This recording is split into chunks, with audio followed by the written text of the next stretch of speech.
بسم اللہ الرحمن الرحیم۔ السلام علیکم۔ چلتے ہیں آج کی کہانی کی طرف۔ پرانے زمانے کی بات ہے کہ کسی ملک پر ایک نیک دل بادشاہ حکومت کرتا تھا۔ خدا تعالیٰ نے اسے سب کچھ دیا تھا۔ اس کی وسیع سلطنت کی سرحدیں دور دور تک پھیلی ہوئی تھی۔ اس کے خزانے ہیرے جواہرات سے بھرے تھے۔ رعایا خوش تھی۔ ملک میں ہر طرف خوشحالی کا دور دورہ تھا۔ یوں سمجھ لیجئے کہ عزت، دولت اور شہرت ہر چیز اسے میسر تھی۔ بادشاہ کی ایک ہی اولاد تھی، شہزادہ۔ وہ باپ کا جانشین اور ولی عہد سلطنت تھا۔ شہزادہ بڑا ذہین اور عقل مند تھا۔ ملک کو جب بھی کسی نئی مصیبت کا سامنا کرنا پڑتا تو یہی شہزادہ اپنی عقل و ذہانت سے اس کا مقابلہ کرتا اور الجھی ہوئی گتھی کو سلجھا لیا کرتا۔ بادشاہ کو بیٹے پر بڑا ناز تھا۔ رعایا بھی شہزادے سے بڑی محبت کرتی تھی۔ پورے ملک میں وہ عقل مند شہزادہ مشہور تھا۔ اس ملک کے ساتھ ہی ایک اور بادشاہ حکومت کرتا تھا۔ وہ بڑا ظالم، مطلبی اور خود غرض تھا۔ اس کی سلطنت تو بڑی تھی، لیکن وہ اپنی عادتوں کی وجہ سے شہرت اور عزت سے محروم تھا۔ وہ ہمسایہ ملک کی ترقی دیکھ کر دل ہی دل میں کڑتا اور چلتا رہتا تھا، اور ہر وقت یہی سوچتا رہتا تھا کہ کس طرح ہمسایہ ملک کے بادشاہ کو شکست ہو جائے۔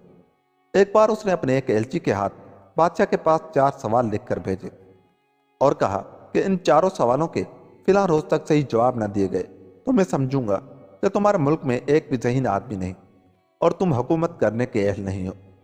تمہیں میرے ماتحت رہ کر کام کرنا ہوگا۔ بادشاہ کے 4 سوال یہ تھے۔ پہلا، بے وقوف بادشاہ کون ہوتا ہے؟ دوسرا، بے وقوف بادشاہ کے چاپلوس اور درباری کون ہوتے ہیں؟ تیسرا، اچھائی میں کیا برائی ہے اور برائی میں کیا اچھا ہوتا ہے؟ 4، بادشاہ کے دروازے کا کتا کون ہے؟ بڑے عجیب سوال تھے۔ بادشاہ کی سمجھ میں کچھ نہ آیا، لیکن یہ اس کے ملک کی سالمیت اور اس کی عزت کا مسئلہ تھا۔ وہ کسی نہ کسی طرح ان سوالوں کے جوابات حاصل کرنا چاہتا تھا۔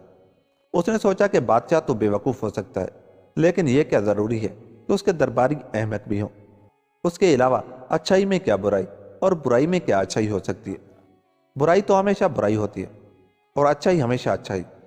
بادشاہ کئی روز تک ان سوالوں کے جواب ڈھونڈتا رہا، لیکن جب اس کی کچھ سمجھ میں نہ آیا تو اس نے اپنے ذہین شہزادے کو بلا کر کہا، بیٹا، تم نے یہ تو سنا ہوگا کہ ہمارے پڑوسی بادشاہ نے ہمارے پاس 4 سوال بھیجے اور ہم سے ان کا جواب مانگا ہے۔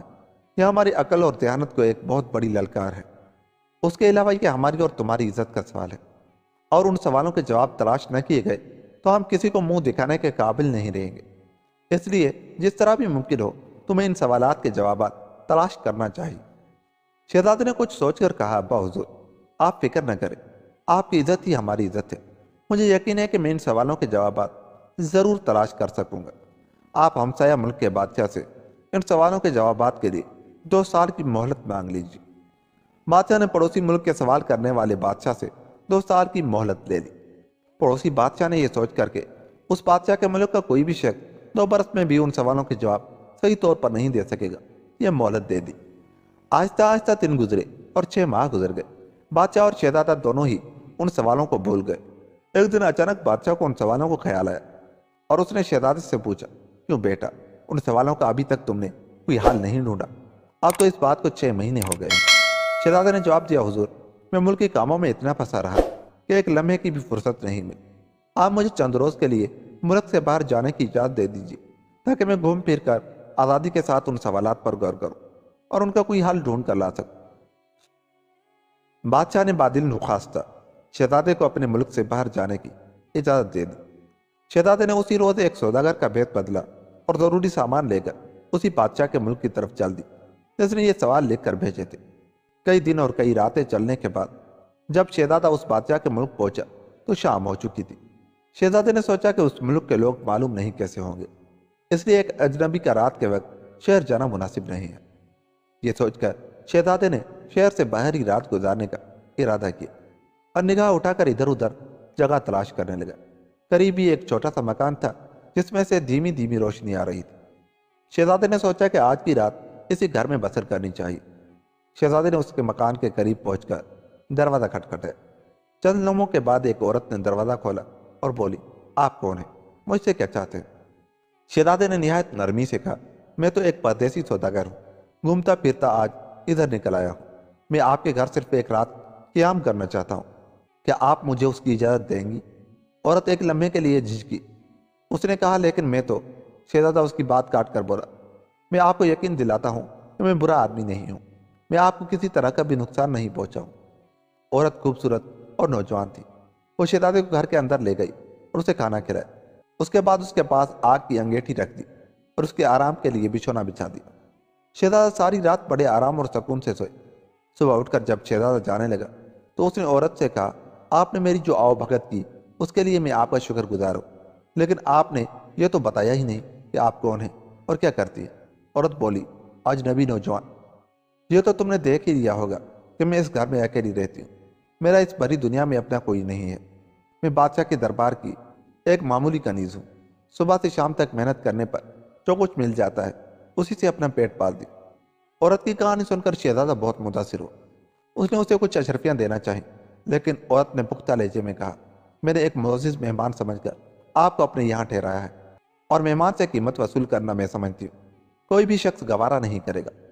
شہزادے نے کنیز کا شکریہ ادا کیا اور آگے چل دیے۔ وہ کچھ ہی دور گیا ہوگا کہ اسے راستے میں ایک بوڑھا آدمی دکھائی دی۔ اس کا سر اور ہاتھ کانپ رہے تھے، اس کے بال بالکل سفید ہو چکے تھے، اس کے سارے جسم پر جھریاں پڑی تھیں اور کمزوری کی وجہ سے اس سے بیٹھا بھی نہیں جا رہا تھا۔ وہ سر جھکائے ہاتھ میں کٹورا لیے لوگوں کی طرف رحم طلب نگاہوں سے دیکھتا تھا، لیکن سبھی لوگ اس کی طرف نفرت سے دیکھ کر آگے نکل جاتے تھے۔ بوڑھے کی حالت بہت ہی خراب تھی۔ شہزادے نے بوڑھے کے پاس جا کر پوچھا، بابا آپ اس طرح بیٹھے ہوئے بھیک کیوں مانگ رہے ہیں؟ کیا تمہاری دیکھ بھال کرنے والا اور کھانا دینے والا کوئی نہیں ہے؟ شہزادے کی ہمدردی پا کر بوڑھے کی آنکھوں سے آنسو بہنے لگے۔ اس نے کہا، نہیں، میرے اس دنیا میں کوئی نہیں ہے، میری کہانی بڑی دردناک ہے، آپ بھی سنیں گے تو آپ بھی دکھی ہوں۔ شہزادہ بولا، بابا تمہیں کیا دکھ ہے؟ تمہاری یہ حالت کس نے کی ہے؟ بوڑھا روتے ہوئے بولا، میں نے 50 برس تک اس ملک کے بادشاہ کی محل کی چوکی داری کی ہے۔ جب تک مجھ میں طاقت تھی، ہمت تھی، بادشاہ مجھ سے مرضی کے مطابق کام لیتا رہا۔ میں نے بھی اپنی زندگی سے سب اچھے دنوں میں دن رات محنت کر کے اس کی خدمت کی۔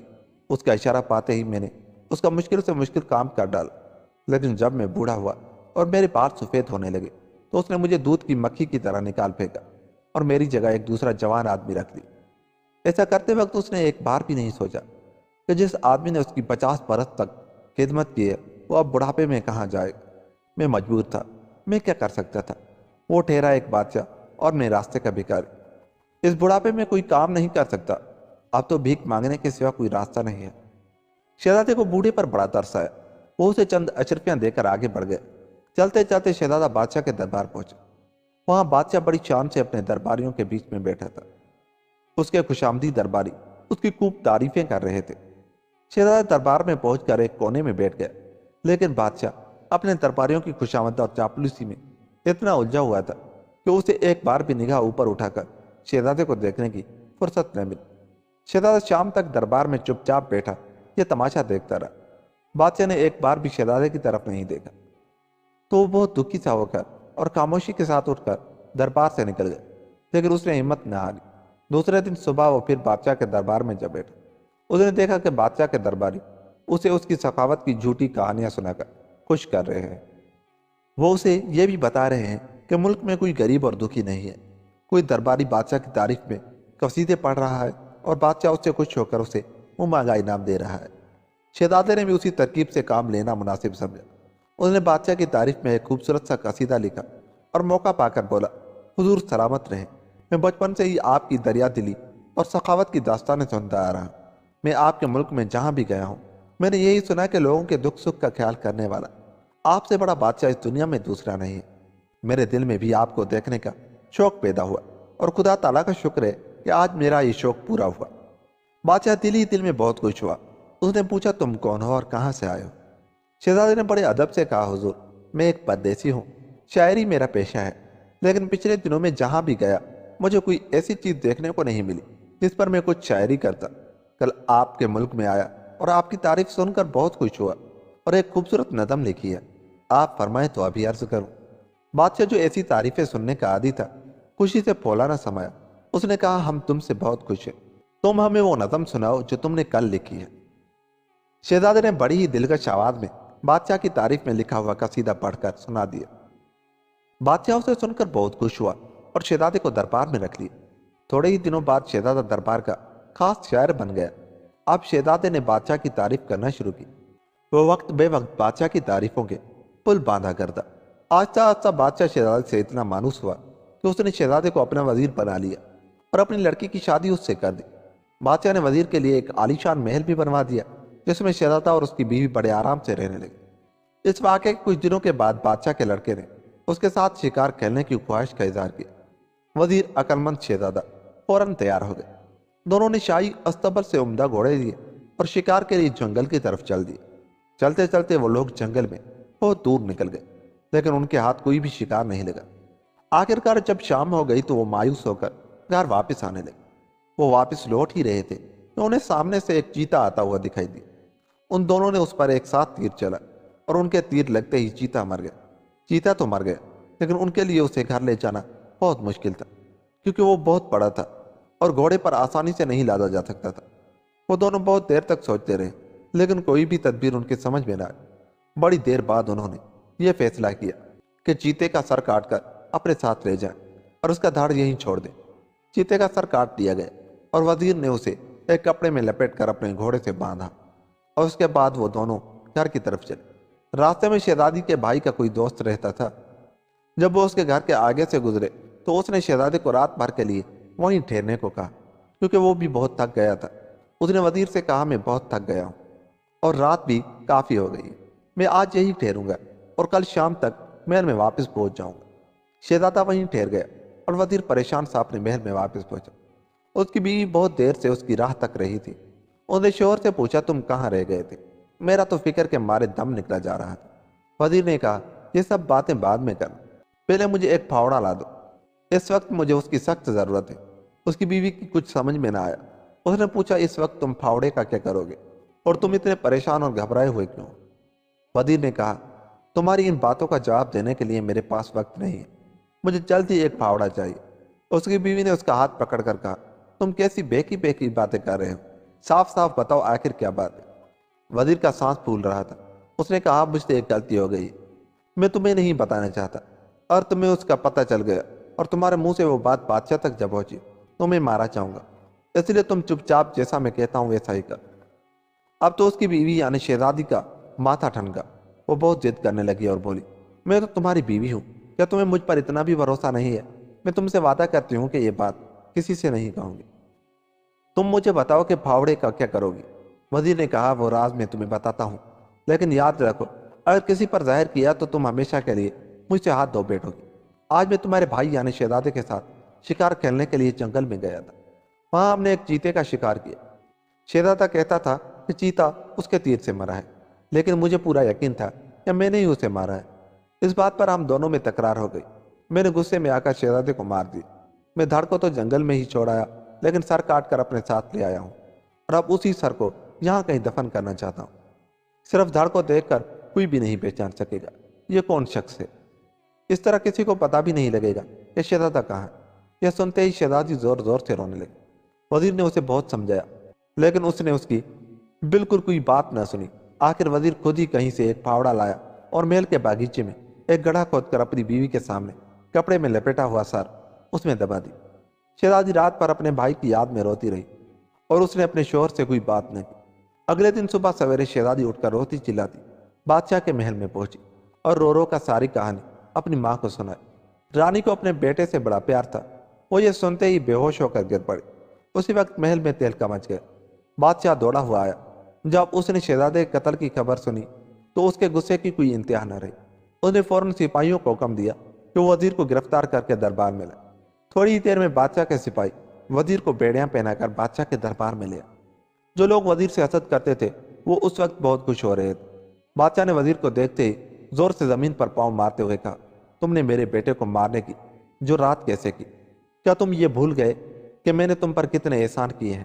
میں سمجھ گیا تم اسے مار کر اس کی جگہ خود اس ملک کے بادشاہ بننا چاہتے تھے، لیکن میں ایسا نہیں ہونے دوں گا۔ وزیر نے کچھ کہنا چاہا، لیکن بادشاہ اسے روکتے ہوئے کہا، نہیں، میں کچھ نہیں سننا چاہتا۔ جس طرح تم نے میرے بیٹے کا سر کاٹا ہے اسی طرح تمہارا سر دھڑ سے الگ کیا جائے گا۔ تمہارے سر کو اپنے محل کے دروازے پر لٹکاؤں گا تاکہ ملک کے سبھی لوگ دیکھ لیں کہ شاہی محل کے کسی آدمی کو ہاتھ لگانے کا کیا نتیجہ ہو سکتا ہے۔ یہ کہہ کر بادشاہ نے سپاہیوں کو حکم دیا کہ وہ وزیر کو لے جائیں اور اس کا سر کاٹ لیں۔ سپاہی وزیر کو گھسیٹتے ہوئے لے جانے لگے۔ جب وہ لوگ محل سے باہر پہنچے تو انہیں اس کنیز نے روک لیا جس نے ایک رات وزیر کو اپنے یہاں ٹھہرایا تھا۔ کنیز نے وزیر سے کہا، آپ کو اپنی صفائی پیش کرنے کا کوئی موقع نہیں دیا گیا، یہ تو بڑا ظلم اور سراسر ناانصافی ہے۔ مانا کہ شہزادے کا خون ہوا ہے، پھر بھی آپ کو صفائی پیش کرنے کا موقع ملنا ہی چاہیے۔ اس کے بعد کنیز نے سپاہیوں سے درخواست کی کہ وہ وزیر کو دربار میں واپس لے چل، لیکن سپاہیوں نے کہا، تم تو بادشاہ کے غصے سے واقف ہو، اگر ہم انہیں واپس لے گئے تو بادشاہ سلامت ہم سب کو موت کی سزا سنا دے۔ کنیز بولی، تم ڈرو نہیں، میں تم پر آنچ نہیں آنے دوں گی، میں انہیں واپس دربار لے جانے کی ساری ذمہ داری اپنے اوپر لے لوں گی۔ بادشاہ مجھے جو چاہیں سزا دے، لیکن میں ظلم ہوتا ہوا نہیں دیکھ سکتی۔ کنیز کے اصرار پر سپاہی وزیر کو پھر دربار میں لے گئے۔ اسے دیکھتے ہی بادشاہ اپنے تخت سے اٹھ کھڑا ہوا اور غصے سے کانپنے لگا، لیکن فوراً ہی کنیز نے آگے بڑھ کر کہا، حضور، اس میں سپاہیوں کا قصور نہیں، میرے کہنے پر یہ وزیر کو واپس لائے ہیں۔ مجھے معلوم ہوا ہے کہ آپ نے وزیر کا بیان سنے بغیر انہیں موت کی سزا کا حکم سنا دیا ہے۔ مجرم کو سزا ضرور ملنی چاہیے، لیکن بغیر چھان بین کیے فیصلہ کرنے سے ناانصافی بھی ہو سکتی ہے۔ بادشاہ نے کہا، میں اسے صفائی کا کیا موقع دے سکتا ہوں؟ اس نے میرے بیٹے کا خون کیا ہے، اس لیے میں بھی اسے وہی سزا دے رہا ہوں۔ کنیز نے کہا، حضور، مجھے معاف کریں، لیکن اتنا ضرور کہوں گی کہ انصاف تب ہوگا جب آپ اس معاملے کی تحقیق کریں گے۔ اگرچہ وزیر نے ولی عہد سلطنت کا خون کیا ہے، تب بھی آپ کو یہ دیکھنا ہوگا کہ ان کا قتل کیوں کر ہوا۔ آپ نے انہیں سب سے بڑی سزا دی ہے، لیکن انہیں اپنی صفائی پیش کرنے کا کوئی موقع نہیں دیا۔ اب تو بادشاہ کو سچ مچ اپنی غلطی کا احساس ہوا۔ اس نے فوراً سپاہیوں کو حکم دیا کہ وہ وزیر کے محل سے شہزادے کا سر نکالا۔ کچھ ہی دیر میں سپاہی کپڑے میں لپٹا ہوا ایک سر دربار میں لائے۔ بادشاہ نے رومال کھولنے کا حکم دیا۔ رومال کھولا گیا، لیکن یہ کیا، یہ تو ایک چیتے کا سر تھا۔ سب حیران اس کی طرف دیکھتے رہ گئے، کسی کے منہ سے ایک لفظ تک نہ نکلا۔ کنیز نے کہا، دیکھا حضور، اگر آپ یہ سر نہ دیکھتے تو آج اس ملک میں کتنا بڑا ظلم ہو جاتا۔ آپ انجام میں اپنے داماد سے ہاتھ دھو بیٹھتے۔ اس دوران میں ولی عہد سلطنت شہزادہ بھی اپنے دوست کے گھر سے لوٹ آیا۔ سب لوگ اسے دیکھ کر حیران رہ گئے۔ بادشاہ نے وزیر سے پوچھا، یہ سب کیا ہے؟ اس طرح جھوٹی افواہ پھیلانے سے تمہیں کیا ملا؟ وزیر عقل مند شہزادے نے جواب دیا، حضور، آپ کو یاد ہوگا کہ تقریباً 2 سال پہلے آپ نے پڑوسی ملک کے بادشاہ سے چند سوالوں کے جواب پوچھے تھے۔ انہوں نے سوالوں کے جوابات دینے کے لیے 2 سال کی مہلت مانگی تھی۔ میں آج آپ کو ان سوالوں کے جواب ہی دینا چاہتا تھا۔ میں پڑوسی ملک کے بادشاہ کا بیٹا ہوں۔ آپ کو سوال تو یاد ہوں گے حضور۔ آپ نے یہ سنتے ہی کہ میں نے آپ کے بیٹے کو مار ڈالا ہے، میرے قتل کا حکم دے دیا۔ ایک بار بھی معاملے کی چھان بین کی کوشش نہیں کی۔ آپ نے مجھ سے یہ نہیں پوچھا کہ تم نے یہ قتل کیا بھی یا نہیں۔ آپ کے ملک میں انصافی نہیں ہے، اس لیے آپ کو بیوقوف بادشاہ کہا جا سکتا ہے۔ اس کے علاوہ جب آپ نے میرا سر کاٹنے کا حکم دیا تو آپ کے کسی درباری نے اس پر اعتراض نہیں کیا۔ وہ اپنے سامنے ظلم ہوتا دیکھتے رہے۔ یہی نہیں، وہ مجھ سے جلتے اور حسد کرتے تھے، اس لیے دل ہی دل میں خوش ہو رہے تھے۔ آپ پر اعتراض نہ کر کے وہ آپ کو ناانصافی کی طرف لے جا رہے تھے، لہذا وہ سب بیوقوف بادشاہ کے چاپلوس درباری ہیں۔ کل رات جب اس سر کو زمین میں گاڑ رہا تھا تو آپ کی بیٹی نے مجھ سے سب باتیں جاننے پر اصرار کیا۔ میں اسے کچھ بھی نہیں بتانا چاہتا تھا، لیکن اس نے وعدہ کیا کہ وہ کسی سے اس بات کا ذکر نہیں کرے گی، اور مجھ سے سارا راز اگلوا لیا۔ لیکن کیا وہ وعدے پر قائم رہی؟ صبح سویرے اس نے آپ تک یہ بات پہنچا دی۔ اس نے یہ نہیں سوچا کہ اس کا اس کے شوہر پر کیا اثر پڑے گا۔ دوسری طرف آپ کی یہ ادنا کنیز ہے جس سے یہ ظلم نہ دیکھا گیا، اور اپنی جان خطرے میں ڈال کر آپ کے فیصلے پر اعتراض کیا۔ مجھے قتل ہونے سے بچا لیا، اس لیے یہ کنیز برائی میں اچھائی ہے، اور آپ کی بیٹی میری بیوی ہونے کے باوجود اچھائی میں برائی ہے۔ بادشاہ کے دروازے کا وہ بوڑھا بھیکاری جو آج بھی راستے میں بیٹھا بھیک مانگ رہا ہے، جب تک وہ جوان اور طاقتور تھا تب تک آپ اس کا خیال رکھتے تھے، لیکن جب وہ بوڑھا ہو گیا تو آپ نے اسے دھتکار کر باہر نکال دیا۔ اب آپ کے چاروں سوالوں کے جوابات آپ کو مل گئے ہیں۔ میں انہی سوالوں کے جواب دینے کے لیے یہاں آیا تھا۔ اب میں اپنے ملک واپس جا رہا ہوں۔ آپ کی بیٹی کی اب مجھے ضرورت نہیں ہے۔ میں اس کنیز سے شادی کروں گا، اس نے میری جان بچائی، اس کا یہ احسان میں ساری زندگی نہیں بھول سکتا۔ شہزادہ کہتا چلا گیا۔ شہزادی کی یہ ساری باتیں سن کر بادشاہ بہت شرمندہ ہوا اور منہ سے کچھ بھی نہ کہہ سکا۔ شہزادے نے کنیز سے شادی کر دی اور اسے لے کر اپنے ملک پہنچا، جہاں اس کا شاندار استقبال کیا گیا، اور یوں یہ کہانی ختم ہوئی۔ دوستو، اگر آپ کو ہماری یہ کہانی اچھی لگی تو جاتے ہوئے ہمارے چینل کو سبسکرائب کریں یا نہ کریں، آپ کی مرضی۔ ملتے ہیں کسی ایسی کہانی کے ساتھ، تب تک اپنا بہت سا خیال رکھیے گا۔ اللہ نگہبان۔